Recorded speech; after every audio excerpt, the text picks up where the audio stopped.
Hello everyone, I'm Dan Pinchbeck, I'm the creative director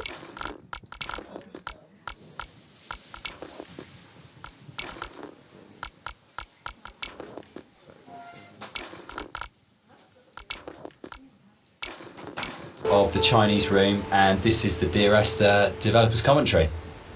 Hi, I'm Robert Briscoe, I'm the artist on Dear Esther. And I'm Jessica Curry, and I was the composer on the game. So what you're looking at today is a remake of a mod. Dear Esther started off in 2007 as a Half-Life 2 mod that did really, really well in the modding community, which was fantastic, and as a result of that attracted the attention of Rob, who worked as the primary developer on a Source remake of the game that was released in 2012. And this year is another remake where it's been updated for a cross-platform release, and we wanted to add in this developer's commentary just to give you a bit more of an insight into some of the ideas behind the game as it came together.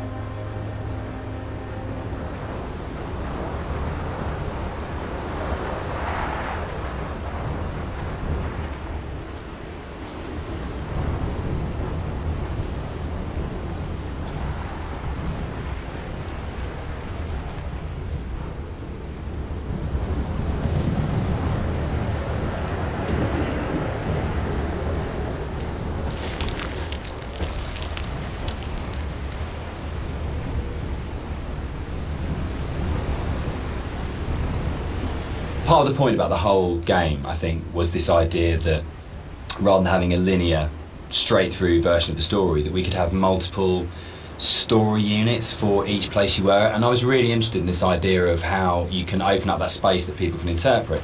So I loved the idea that you could have two people that had played this game and then would have a conversation about it, and one of them would say, oh, what did you think about when this happened? And the other person would be like, well, that didn't happen for me. I had a completely different event happen or a completely different story happen. And it kind of feels very gamey in that way, that actually one of the things I love about writing for games is that you hand over so much control to the player that it becomes their story, and that's really, really important rather than trying to force them. So using randomised blocks of voiceover in the game and the kind of randomised prop details that Rob was talking about means that it gives it a really different feeling every time you go through. And that's kind of interesting for me, because I like the idea of going, well, not everyone has to have the same experience, and because it's interactive, you have the capacity to have very different experiences occupying the same space. So yeah, but balancing all that then becomes an absolute nightmare. I think it's nice though, because everybody gets a personal experience. Like, I love reading the forums and seeing how people come and they sort of tell their story and what they interpreted of it, and then you see other people discussing what they thought of it. And to me, it's kind of nice because everybody takes something unique away from it.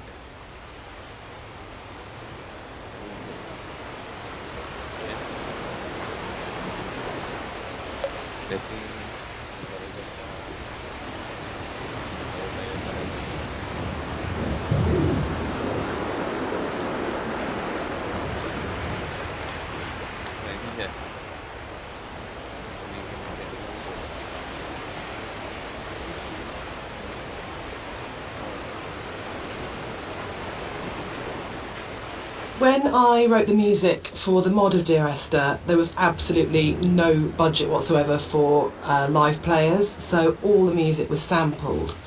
But one of the good things about that is it actually forced me to be quite creative about how I wrote the music. So with my background in sound art, I wanted to use samples in a different way that wasn't just using it to sound like a violin. I wanted to time stretch and manipulate samples to make something different and strange. Everything about Esther for me is a dream. The landscape is not an island, it's the dream of an island. The music is like music that you wake up because you've heard in your sleep, but you're not conscious of hearing it. And the language in the story was supposed to be like that as well. It didn't matter the sense it made, it was more about the kind of the shapes it created, if that makes sense. So that the words would kind of were like being in water, like listening to something underwater. It'd be this very dreamlike, symbolic, poetic thing. And it always frustrated me in games with game writing. This has really changed quite a lot. There was never any space for poetic language. It was very exposition-y, very descriptive, very direct. And you'd have like art and audio would have these amazing creative spaces they could explore. But when it came down to actually writing, you just had to basically go into the room, describe the character, tell the player what to do, and it just seemed like the most boring thing you could do with words in a game. And why couldn't a writer have the same artistic freedom as a visual artist or an audio designer or a musician, in terms of being able to say, isn't this just about creating this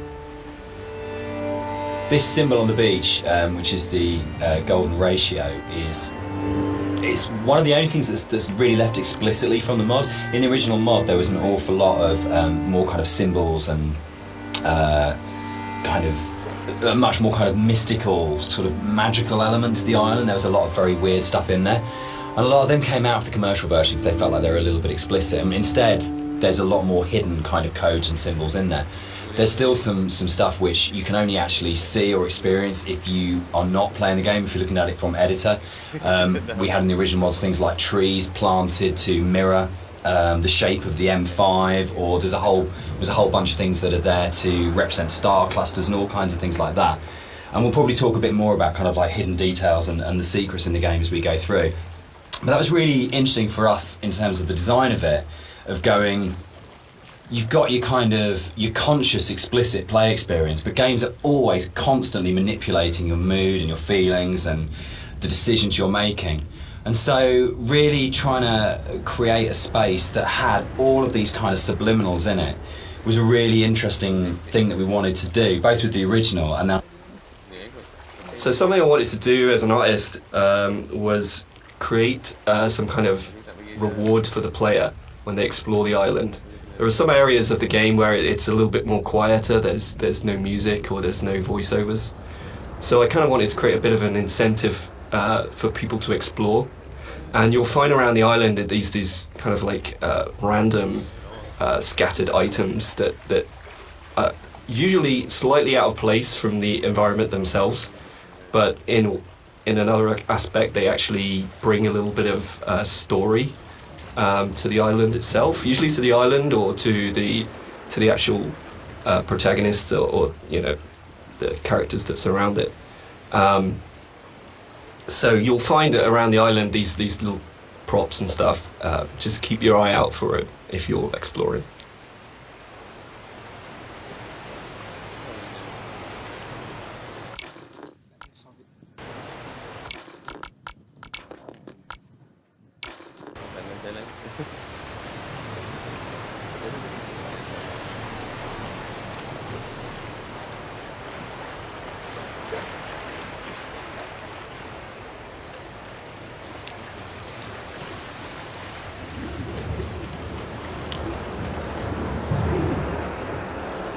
So something I wanted to do as an artist was create some kind of reward for the player when they explore the island. There are some areas of the game where it's a little bit more quieter, there's no music or there's no voiceovers. So I kind of wanted to create a bit of an incentive for people to explore. And you'll find around the island that these kind of like random scattered items that are usually slightly out of place from the environment themselves, but in another aspect they actually bring a little bit of story to the island itself, usually to the island or to the actual protagonists or you know, the characters that surround it. So you'll find around the island these little props and stuff. Just keep your eye out for it if you're exploring.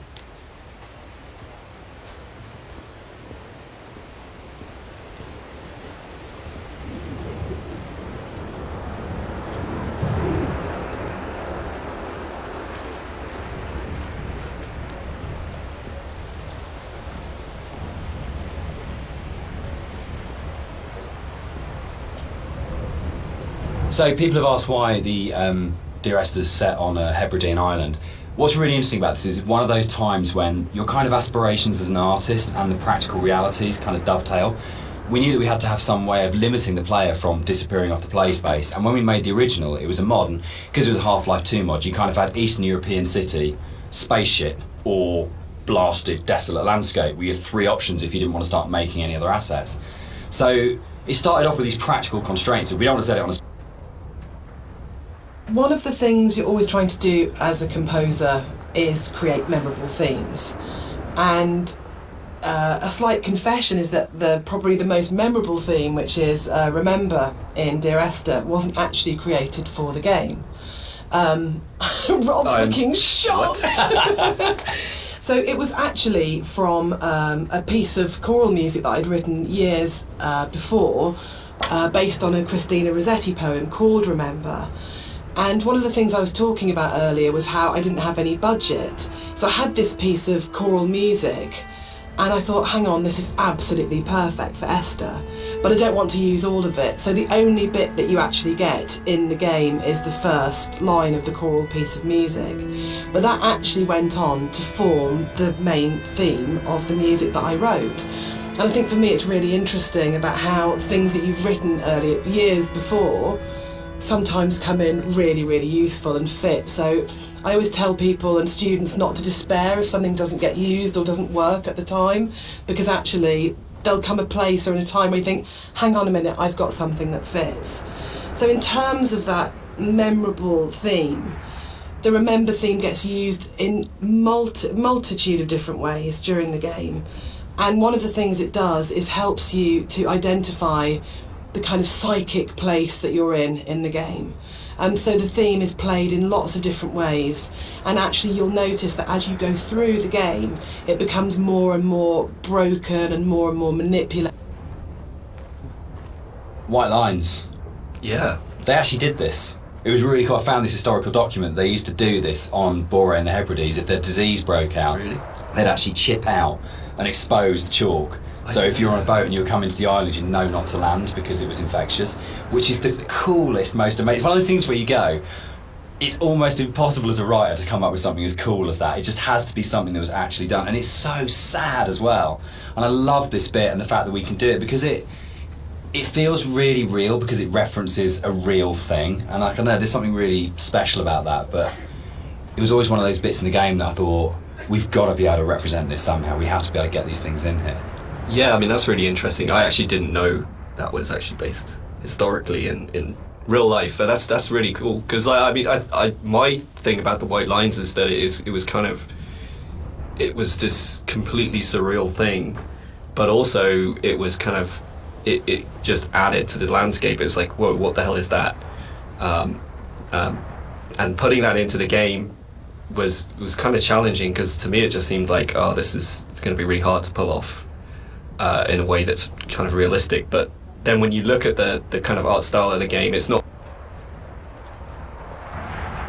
something that I wanted to bring through in the art of the game was the same kind of fidelity that you find in both Jessica's music and Dan's writing, in the same kind of way that you have all of these little details, these very close attentions to detail that kind of really bring richness to the story, and something that was missing in the original. There's a scene in Donnie Darko where Drew Barrymore's playing his English teacher, and she talks about cellador as being the most beautiful word in the English language, and about it's the sound of the words together. And Dear Esther actually comes from the introduction to From a Faith No More song, the Crab song on the first album, Introduce Yourself. And there's a point where I think it's Chuck at that point, as the vocalist before Mike Patton, just says Dear Esther, and it really lodged with me because the sound Dear Esther just has a really amazing sound to it. And I think when we started making it, and the idea of it being this series of letters to someone came through, it just came straight back out of going, that's just a really beautiful sounding combination of words. And I think that really sums up the whole approach to the writing in Dear Esther of what's the most beautiful combination of words and images we can put together, and to do it that way rather than writing a traditional plot as such. So yeah, Dear Esther, Faith No More and Doom, that's where it comes from.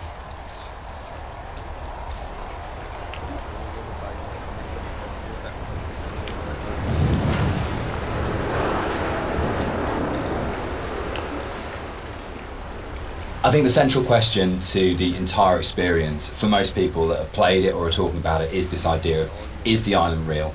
Is what's going on a literal event of a man walking across a Scottish island, or is it a dream that he's had? Does the island even exist? And one of the things that we try to do with the writing is to constantly lull the player into a position where they got an understanding, they made a decision about what they thought was going on, and then to undercut it. So you never actually were able to settle on any one interpretation. And that was the challenge I set myself when I wrote the original mod, was can we put a story in a game that not only lends itself to multiple interpretations, but there is no stable interpretation. Every single interpretation you have will always have questions, and you'll never be able to fully trust what you think you understand about the game. So it's challenging, I think, for that result. It becomes quite a challenging kind of game story because of that, because you don't ever get that situation to go, I understand it now, I can walk away from this thing and it's all closed off and it's tidy. It was a very deliberate attempt to say, no matter where you think you are with this story, you're always questioning whether or not that's right.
One of the things that's been most commented on with the audio and the music in Dear Esther is how sparse it is. And that was a really deliberate tactic. I wanted to leave room for the player to think and to dream and to wonder and to put their own interpretation into what was happening. And I think the problem with so much modern media is how bombarded we are constantly. It's the kind of MTV, flash in your face, constant music. And Dan and I watch a lot of drama together, and there really is constant Endless, music. which is constantly telling you what you should feel, like really clearly, and it's like being kind of beaten up by the music sometimes. And when you read a lot of reviews of Dear Esther, a lot of people say they had this time to think and to interpret, and that was one of their favourite things, that they placed themselves so directly into the game and it's their experience. And I think that's actually the greatest success of the game on all points, from the story to Rob's art to the music, is we all left space for the player to dream.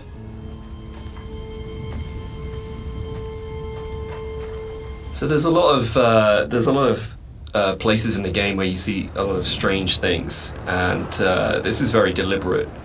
One of the things we wanted to do is just kind of like not spoon feed the player every little piece of story. We kind of just, some things are literally just in there to just kind of let you think and let you decide on whatever you want to bring to the story yourself.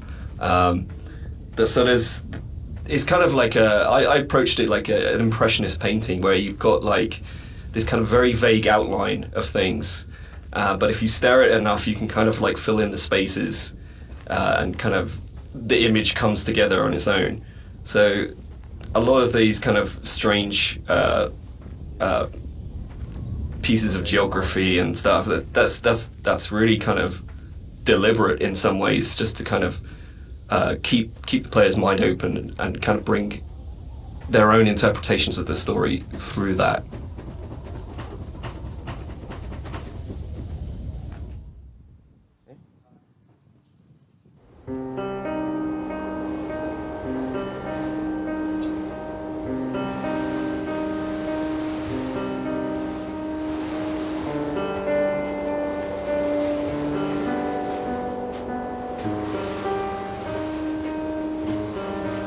When I was originally thinking about how to write the music for the game, I suddenly realised that you don't see anybody in the game, and the most important character as such is the island itself. So one of the things that I did with the music was to write the island as if she or he were a character in its own right. And that's really important, I think, that you are going through this space and actually it's completely devoid of people, but the music in a way populates the island, and that the voice of the island speaks to you through the music. Which is interesting, because I think that's really come on in terms of later games we've done, that sowed the seeds for the way in which we approach music in Rapture, where it was very specifically the voice of characters. A Machine for Pigs as well, where the music was about being Lily's voice in the game, Lily's representation in the game. Alright, let's talk about walking. Let's do it. We're gonna address the elephant in the room, the very, very slow moving elephant in the room. So this might be a longer conversation because it kind of fits with that.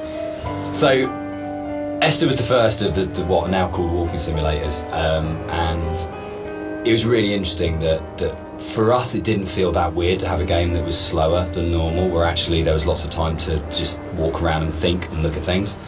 And it was amazing at the time how this was seen as completely revolutionary, and it's really interesting. It's amazing to see how many other games have kind of like taken it on board. For me, it came from, I didn't see it as being odd to have a game where very little happened, where you thought about what you were doing. For me, it was kind of interesting that you could play some of the best moments in Doom are the bits where nothing's happening and you're just doing it, or System Shock, or those games that I absolutely love. Those quiet moments were the really powerful ones. But Esther is definitely slower than a lot of games, and I think that's actually why it's lasted. I think if we did have moments where we went, should it be faster, should we put a sprint button in, but I'm so pleased that we kind of held our nerve and went, no, just as like in real life, I don't run everywhere because that would be weird. It's okay to have a game where you don't run everywhere, and actually it is a bit weird to run it. The radio mast in Dear Esther was obviously there as a really important kind of design feature, as well as its place within the story. And that, I think, came from, it was really interesting, it being a Half-Life mod to begin with, and the Citadel in Half-Life 2, that it tells you how far you are through the game. You're always looking up to the skyline, am I closer to the Citadel, can I see it? And it lets you know how near you are to the end of the game. And it was really important because Esther's so open in a way, and because there isn't this, you're not using kind of shootouts or kind of gating it with combat encounters to kind of constantly keep you moving. That it was really, really important that you always had that focal point of going, I know exactly from the beginning of the game, virtually right from the start, you know where you're going, you know where the game's going to end up, and you know that sooner or later you're going to be either at the base of that thing or climbing that thing, and it's always there, that red light. And I think particularly with the colour palette of the game, the fact that you've got this very, very, very clear red light that's unlike any of the other colours in the game immediately tells you as a player, this is what the shape of this thing is going to be, this is where I'm going, this gives me a purpose, even if the sort of moment by moment is a bit more abstract. Yeah, and navigationally as well, it helps you, it draws you in the right direction as you play the game. You can never get lost if you just follow that one landmark. Yeah, I think it's a really interesting place of where that sort of traditional game design. So something you'll notice as you look around the environment is from a distance you see the landscape. It's kind of a beautiful place in some ways, but something I wanted to bring to the game was that there's this second layer beneath the surface, whereas if you look at things closely you see that the actual island itself is very polluted. It's kind of very rotten. Everywhere you look, every rock, every grass surface, it has this layer of filth on it, and it's kind of been put in there just to kind of emphasize further that this island's a really unpleasant place to live. It's like if you scratch the surface you see like just how corrupt it. We cast and did all the voice direction for Esther ourselves for the mod, and it was basically Jess and I on a casting website just listening to people's show reels and finding what's the voice of this thing. And there was never any question about Nigel. I think we heard his show reel for the first time around. It's probably been listened to sort of 30 or 40 actors, and we started listening to his show reel and just both looked at each other and went, that's it, that's him. And it was amazing when Nigel came in. We had, I think, a day and a half to do the whole thing, And he just did that amazing thing that really, really great actors did. If he just walked in, got in front of the microphone, and more or less did the entire thing in one take. And we did hardly any retakes on anything. It just felt like his instinct for the character and the game was so strong that he just, without virtually any direction, just came in and just got it. And one of the